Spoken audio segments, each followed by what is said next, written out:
Let's get it started. And here, Let's get it started. Hi, Nathan. Hi, Katie. This is our first episode to be recording in 2024. Oh, new year, new me. I don't know if you saw it, Nathan. You can kind of see, for people watching the pod as well, you can see on my little board back there, I pulled a one-card tarot reading for 2024 for the podcast, and I got the Two of Pentacles. And that is a very positive one that just basically means if you learn how to juggle everything right, you can accomplish whatever. Ooh. I think 2024 is going to be a good year for our show. Nathan, for our first episode of 2024, who are we talking about today? Maria Theresa. So who was she? Maria Theresa was the only woman to rule in the Habsburg dynasty in her own right as Holy Roman Empress and just all-around powerful lady. If Girlboss had a picture in the dictionary next to Girlboss, we get Maria Theresa here. Yes. But also, Nathan, tell us about our first cocktail of 2024. So it's literally called the Maria Margarita, which is basically a cosmopolitan without the vodka and substitute tequila. Take that basic recipe of 2 shots of tequila, about 1.5 ounces of cranberry juice, squeeze of a lime. I like to throw a little bit of bitters in there. And you shake it up, put it into a cocktail glass, and delish. I wish I could give my 2 cents on it, but longtime listeners of the show know every January I do dry January.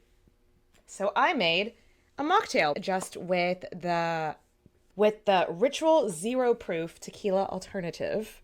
And, you know, like influencers do that thing where they put their hand behind They it. put their hand behind it. Doesn't really but work.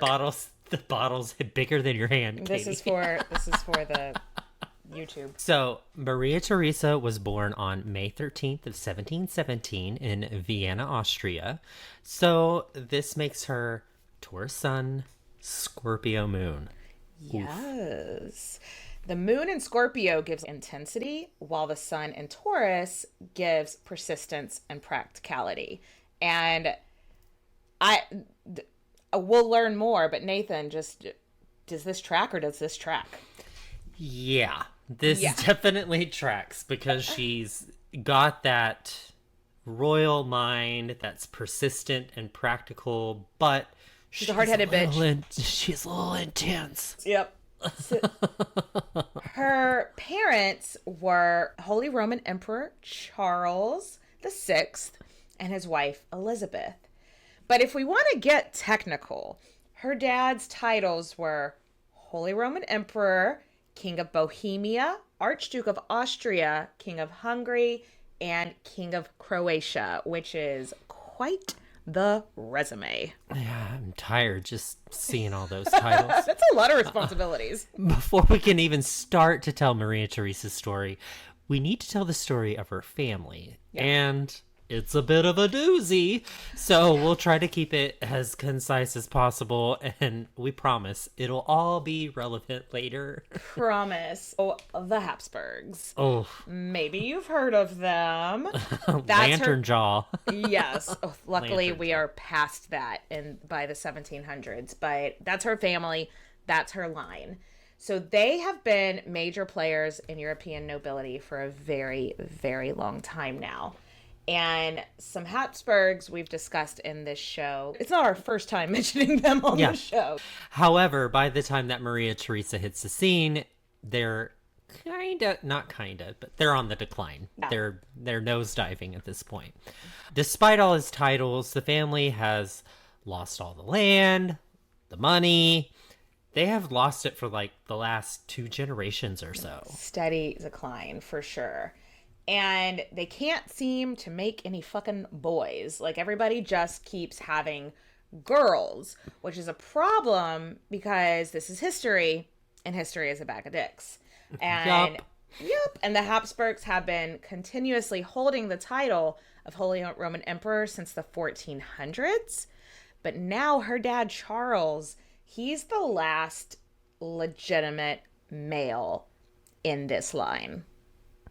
So things are looking a little dire with no male heirs and a severe lack of money. But at the time of her dad's birth, the Habsburg family practiced something called Salic law. And I don't think we've ever really talked about this on the show before, but you're probably familiar with the concept. Yeah. Because if you've been listening at any point in Queen's podcast, we always talk about the uterus just floats around in her brain. And of course, she can't make decisions because that uterus just sucks up all the blood from her brain. What? No brain thoughts. No brain thoughts. Yeah. Just thoughts. Baby's chocolate. Baby's chocolate, bad at math. Cry. Just cry. So many emotions. Basically, the moral of the story is boys rule and girls drool. Yes, because they're crying so hard. So now we have to do... Are you okay? I love when you do the silent laugh. No one can hear it, but it's so gratifying for myself. You're welcome. Now, we have to do some skimming because we want to actually get to Maria Theresa's lifetime in this episode. So, yeah, eventually. Eventually, yeah, it'd be good. So, her uncle Joseph was emperor for like a hot minute. He didn't have any sons that survived, so he had two daughters, and that means Maria had two elder female cousins. Maybe they'll come into play later. Who knows? I don't know. Then Uncle Joseph died, and now her dad Charles is emperor. And then when Daddy Charles became emperor, he introduced a bill called the Pragmatic Sanction. Yes. Which basically said, if you don't got sons, a girl can inherit girl. Just like that. It said it just like that. He's just literally going to leaders of different countries and electors to sign all these pragmatic sanctions. Yeah. That was his focus. That was his full-time job, yeah, which is unfortunate because he had a bunch of other jobs. Remember all his titles at the beginning of the episode? Babies don't need jobs, but sometimes kings do. Kings need to, kings have they have a lot on their plate, and they should pay attention to all of it. But no, you use the word elector. What's an elector? The short answer that it's the person who is, because in the Holy Roman Empire, the Holy Roman Emperor doesn't necessarily pass from father to son like it does in other ones. It's technically people voted on who the next Holy Roman Emperor was. And the people that got to vote were rich dudes from the duchies or whatever that were controlled by the Holy Roman Empire. And those guys are called electors. So that is who he's going around making sure that he's bribing and sending gifts and shit to these electors so that they'll eventually one day elect Maria Theresa. So Daddy wasn't really a great king at all. No. He's not focusing on things like treasury or army or, welfare of your people. Why would that be important? I don't know. He spent all his money on persuading people to sign into this pragmatic solution. It was an obsession of his. He didn't want his legacy to be the last legacy of the Habsburgs. Yeah. That's what it was. Yeah, he was thinking, if I don't secure a peaceful transition of power, my legacy is going to be like the guy that couldn't make any sons, And so, yeah. Mm-hmm. All right. So we're all caught up and we're ready for Maria Theresa to be born. Any questions at this point? Any lingering confusions? Pre-revolutionary Europe. It's what's happening. It's a bit of a clusterfuck. Yeah. Questions. Side note that I just didn't know where else to put it, but I thought that this audience would find interesting. Her dad was a big old slut, and we are pro slut on this show, so no judgment, because he did love his wife. He was very respectful to his wife. That was a loving relationship, but he did openly cheat just about any chance he got. And not just with ladies either, because he would talk pretty openly about that the love of his life was this dude named Michael Joseph. So there's that. Oh, so he loved that D. He loved that D, especially Michael Joseph's D. Oh, yes. So let's just talk about Maria's childhood. Okay. Please. Pretty happy from all accounts. Nice. She and her dad were very affectionate towards each other, which we don't always see because half of the time the dads never see their daughter. Yeah. After their whole formative years. Yeah, it's like, usually it's like, yeah. oh, she's born, she's a girl. Let me know when she's ready to get married. I'll be back. Her mother, Elizabeth, was said to be one of the most beautiful royal women of her time. And everyone said that Maria Theresa looked a lot like her. So she had big blue eyes, strawberry blonde hair, just all around like fit the beauty standards of the time. So, Katie. Yes. Katie. Yes. I already mentioned this at the top of the episode, but were the Habsburgs the formulation of beauty? They were not known to fit the beauty standards of the time historically. No. Jaw. Why is that, Nathan? Because incest. They are known historically. They're just like reckless inbreeding. I think reckless is a good way to put it. And it was really common, like at the height of their power, they were marrying double first cousins to double first cousins, meaning your first cousins on both your mom and your dad's side. So when double first cousins genetically are basically half siblings. It's not a family tree, it's a family wreath. Oh, Yes. Okay. But luckily, by this time in history, by the time that Maria Theresa is born, I guess they kind of like got wise to like, hey, we're all coming out a bit not great. Like, because also they weren't just physical deformities that they were suffering. There was also like mental issues going on too. And so, do you think they learned from like Maximilian the 14th or whatever his name was? the guy, like, I don't remember what his name is, but I know Yes. who you're talking about. The guy that's like tongue couldn't fit in his mouth. I think they started to be like, maybe this isn't a good thing. Maybe. I would love to do a deep dive into when they realized that practice was self-sabotaging. But by the time that Maria Theresa's grandparents were getting married, they had abandoned the practice of marrying your first cousin. So her grandparents weren't first cousins and her parents weren't first cousins, and she's cute. So wait, Katie. Yes. So you have your cousins. You have your first cousins. You have your double first second cousins. But they weren't doing that anymore. Babies were cute. And surprise, surprise. Surprise, surprise. Surprise, surprise. When you don't marry. Anyway, let's move on. Maria had two more sisters, and the three of them had top-notch educations for girls at the time. Love this. Music, speaking Latin, great manners, loving the opera, like I do. Yeah. But when we look at the education she would have received if she was a boy, this education ain't that great. So, not really the upbringing of an heir, because dad is still holding out for a boy to come along. No, he's still holding out for a boy, and one doesn't come. And I really commend him for not chopping his wife's head off when a boy didn't come, to be honest. Yes, that's the bar is on the floor. The bar is in hell. And he is just like, whatever, I guess she's going to be my heir. But one aspect of her education that was not skipped on was her religion, because, oh my God, Jesus, all the time, Jesus y'all. for lunch, Jesus for dinner, Jesus for breakfast.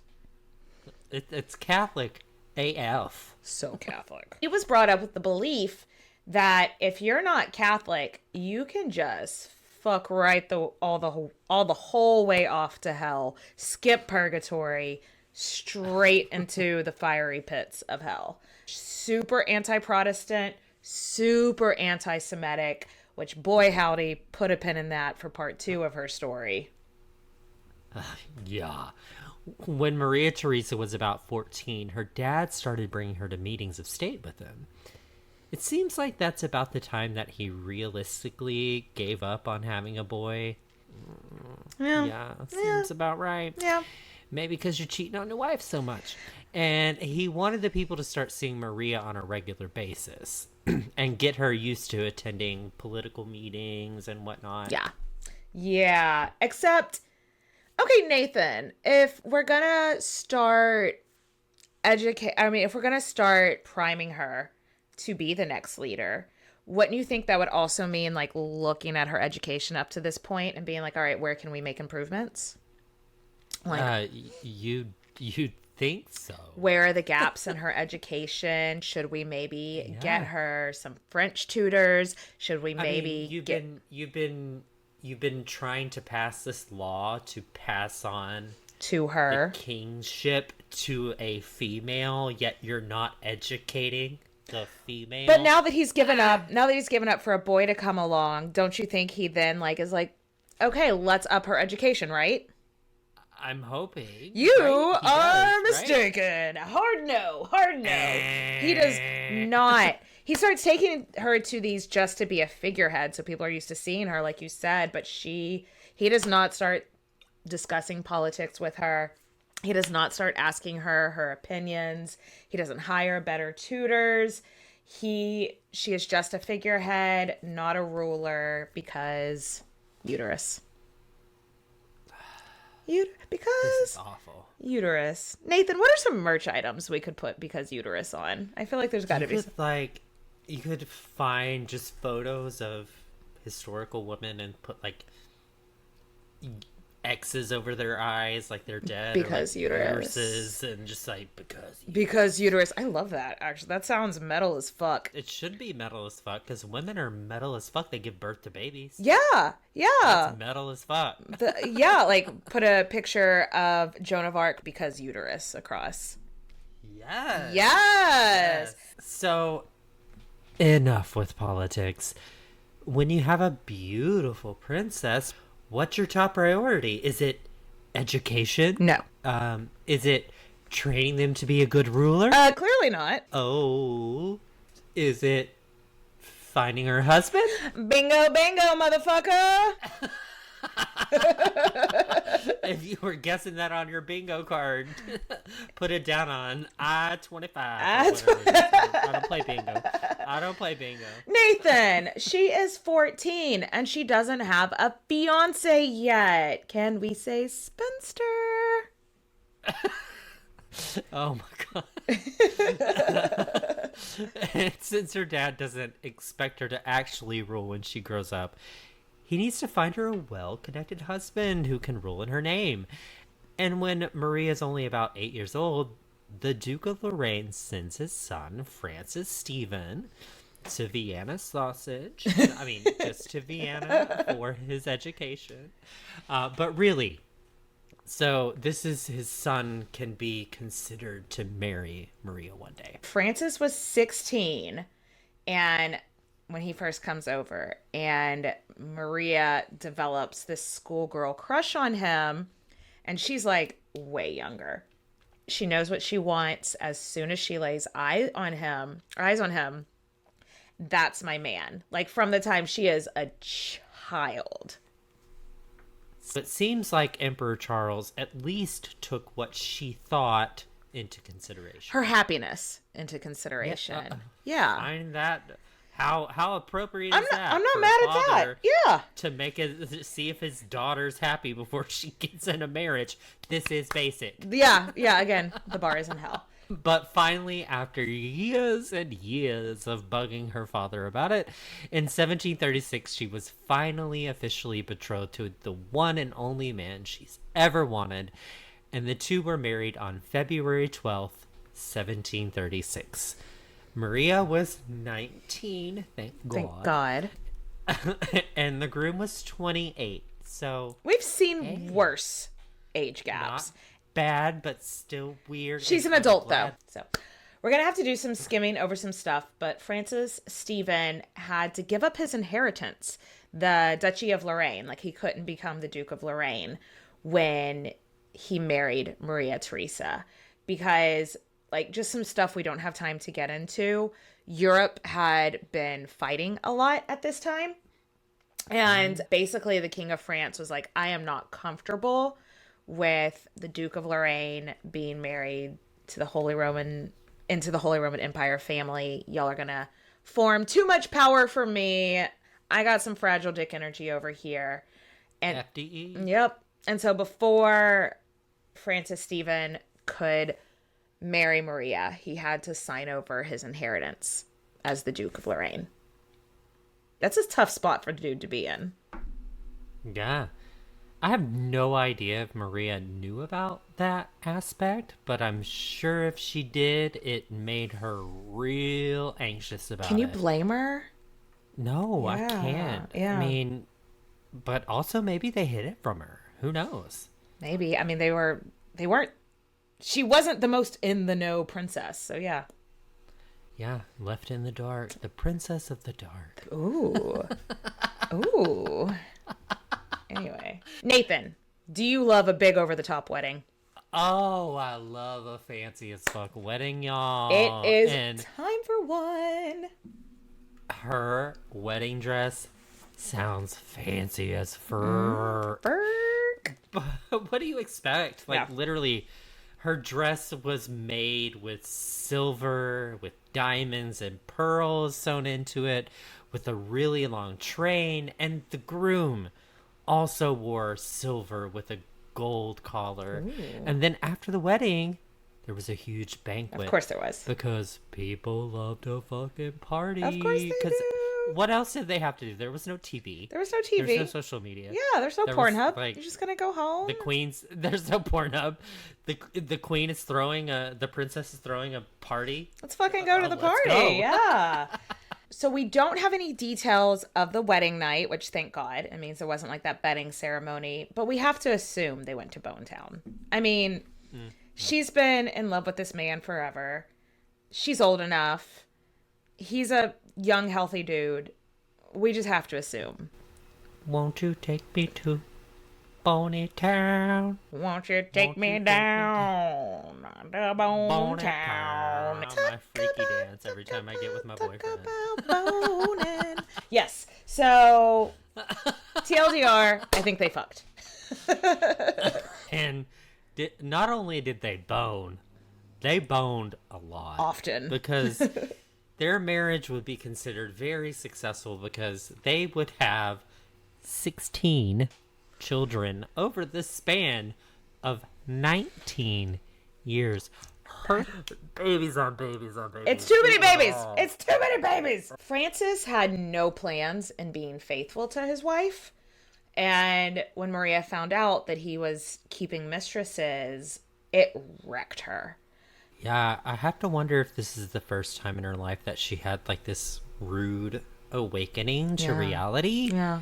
Like, I bet the court never told her about that side of royalty because her dad was always unfaithful and they just kind of hid that from her. Yeah. And so she lived in this perfect little happy world. And so she never knew that. She just saw that her family was a loving couple. Yeah. I wish somebody would have And set her. that's it. I wish somebody would have prepared her.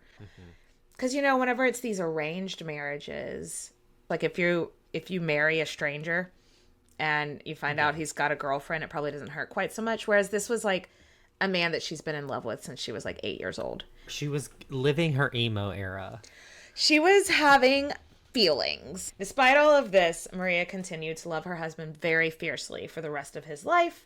And for the most part, the good outweighed the bad. They were typically very happy. They fought. They fought a lot. A lot. And more openly than other royal marriages of their Yeah. time. It's giving me Isabella of Castile, because her and Ferdinand fought over the same thing. And in a time where it was like, somebody should have told her husband was going to cheat on her, you know? Yeah. Yeah. And it's so sad. She always loved him just a little bit more than he loved her, which is sad. Yeah.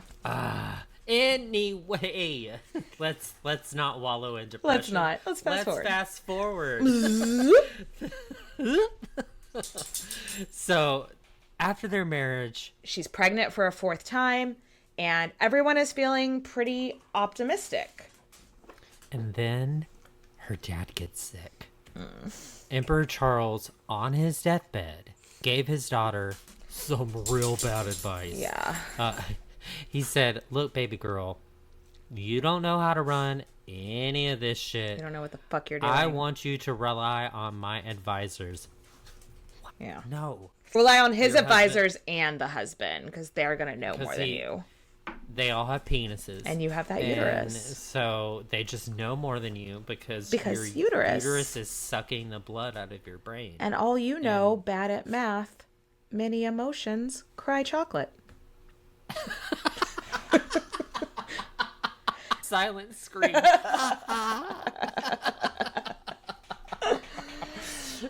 Anyway. But as she's crying chocolate because of her tears of emotion, he's like, don't worry your pretty little head, just do what the men tell you what to do. Yeah, and this is what we call in the biz of storytelling foreshadowing. Right, because what she didn't know is that they had like no money. No one talked to her about these things, so she had no idea what Austria's like financial situation was. Yeah, they barely taught her a good education, much less that Austria had no army. Right, it was chaos. Like, it was like, yeah, like the troops were so spread out. They weren't getting great training, and the training they were getting wasn't, like you said, like uniformed or anything. So if they did all get together and need to fight, they're going to all have like their different styles. And it's just, it was bad. It's bad. It's bad, y'all. And they didn't have any money to hire new people.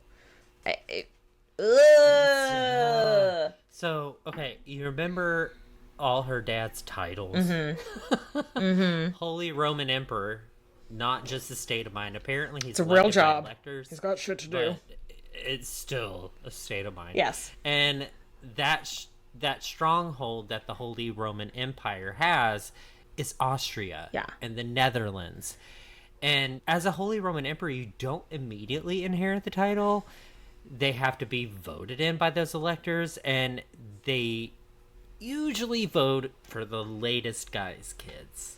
They don't have if to. That makes sense. They don't have to. They don't have to. They don't have to. And so all her dad's advisors were like, look, they've never not voted for the latest guy's kids. And all these people gave their word. So you're your father's heir. Don't worry your pretty little head about it. And clearly she doesn't know her history. Because if she had been taught history, she could look back at, remember Empress Matilda? All those guys told her dad that they would support her.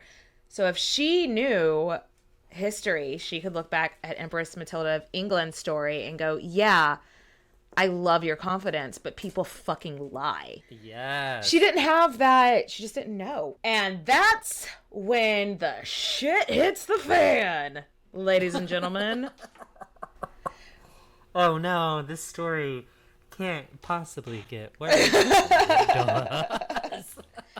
We are now entering a time called the Austrian War of Succession, which is exactly what it sounds like. She's in her succession era. She's in her conquering era. And then this dude, which if you listen to our Catherine the Great episodes, this is the second series that this dude's gonna creep in on. His name is Frederick the Great, aka Frederick II of Prussia. So why creep? Yeah, he's gonna creep into the. Wait, gotta do the hands. Yeah, you have to do the hands. He just thought it should be all his, which doesn't make any sense because he doesn't really have any claim. No, but sorry. Teddy was under my desk and just tried to turn around really fast and just pull it in his head so hard. Laugh at Schadenfreude. Laugh at someone else's thing. At least it wasn't me. Anyway, he's just bulldozing his way in. He has no real claim on anything. For the rest of her life, Maria Theresa calls him quote unquote, that evil man. And so they're not friends. Sounds like it. So Frederick II of Prussia did. Unlike the electors, he had no claim to any of the lands in Austria. He was literally like, oh, that looks like it's fun and easy to take because she has a uterus. Because uterus. I'm going to take Austria because uterus. And he tried to take it. Also in this story, there are so many times in this story that it reminds me of Catherine the Great. And I think Catherine the Great was really inspired by Maria Theresa. So I thought that was interesting that Freddie of Prussia plays a huge role in both of their stories, just in opposing directions. Yep. In Catherine's story, he was a big proponent and he helped her get where she was. Whereas in Maria's story, he is that evil man. Francis Stephen is like, we need to make some compromises with these people. What if we gave them some or all of the lands they want just so that they go away and get off my lawn? Get off my lawn. And Maria was like, are you even crazy? Absolutely not. And that literally surprised everyone. That she stood up for her lands like that? Yeah. Yeah. Because she had a uterus and it was sucking all of the blood out of her brain. They were like, you have thoughts outside of chocolate? Surprise, surprise. Surprise, surprise. But no, remember, outside of her marriage, Maria Theresa hasn't been an assertive person that we've seen, at least. She's only ever disagreed with her husband when it came to relationship issues. But this is politics. And no one expected her to actually have an opinion and voice it when it came to the politics. Yeah. And I think this is around the time that historians say that she was accurately handed something called a turd sandwich. A turd sandwich. Austria was just a turd. That is such a scholarly word that I think I actually have seen in many textbooks. Yes. Turd. Her advisors suck.